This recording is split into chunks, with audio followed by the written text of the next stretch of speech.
finally, you remember in the previous video when I opened this box which is full of old seeds, there were some seeds that I said I was going to sow, and so this is what we're going to be doing. So let's have a look. These are the ones that I said I would pot on.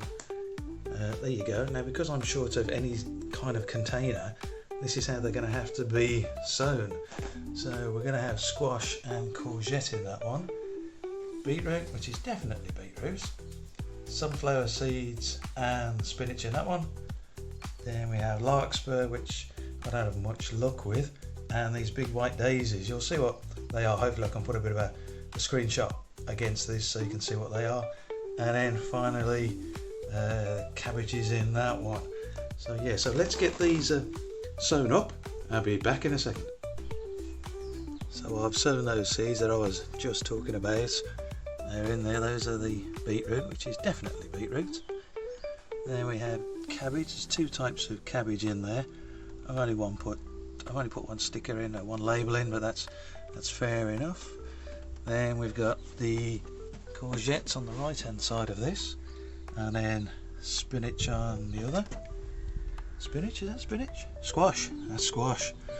Then we come on to this one with the sunflowers on the right and spinach on the left. I'm not too hopeful about these sunflowers because they look like they're going a bit mouldy.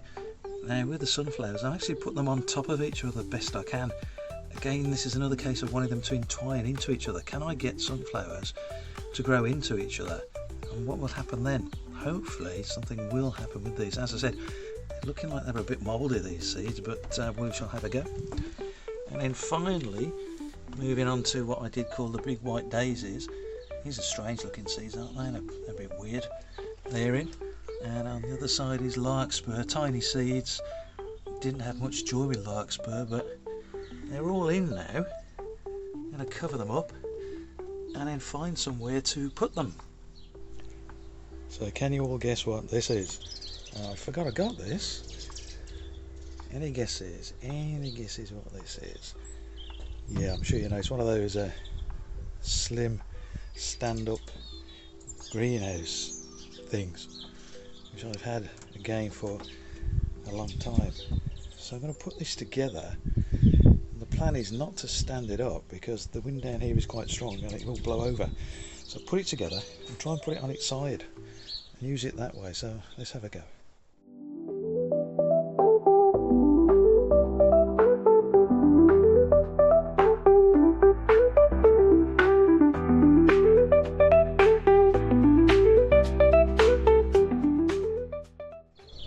So there you go, it's put together. So I want to put it on its side like that because the wind will blow it over.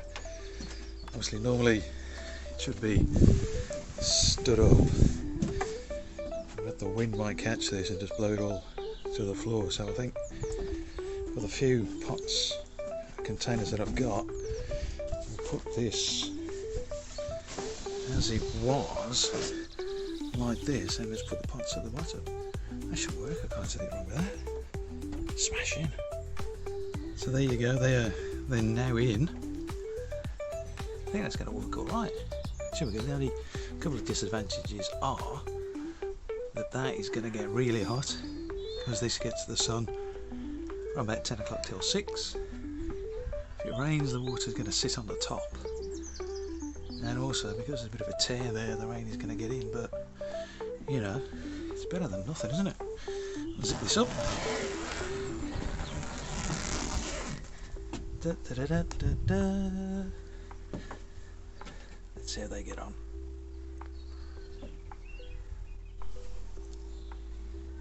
So what the hell is going on here? What is he up to this time?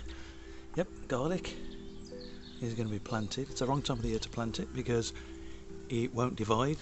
The cold and frost gets into the cloves, splits the cloves, and then you end up with garlic like that. But we all know when we come to use garlic, peeling these things is a right faff, isn't it? Absolute faff. So why can't I grow each clove into one big bulb and then use it as you would do an onion? Slice off what you want, put the rest back in the fridge or the freezer. So I want to grow these so they come as whole bulbs, not individual cloves. So I'm going to mix a lot of the Durston's compost into this. It's probably looking like half and half, and then we shall see what happens to these things. So let me put some of that Durston's grow bag in there. So here you go, they are now in the garlic cloves. And maybe 1, 2, 3, 4, 5, 6, 7, 8, 9, 10, 11, 12, 13. 2, 4, 5, 6, 7, 8, 9, 10, 11, 13. Oh dear, I might have to find another one. I'm not going to cover these with soil, I'm going to cover them with grass, that rotting down grass that I've got. So this will be an experiment, see whether they actually grow through the grass and in the grass, see whether they stay as one big bulb, and because it's the summer, hopefully they won't run to seed. When I say the summer, hopefully they won't run to seed. So I'm going to cover them up and then come back.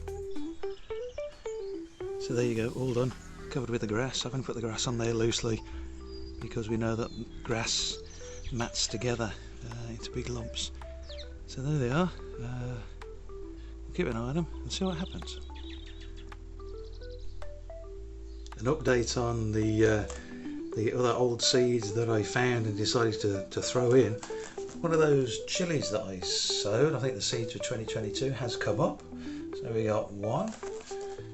This beetroot that we don't think is beetroot, and I thought might be chard. I don't know, could be, might be, I've no idea.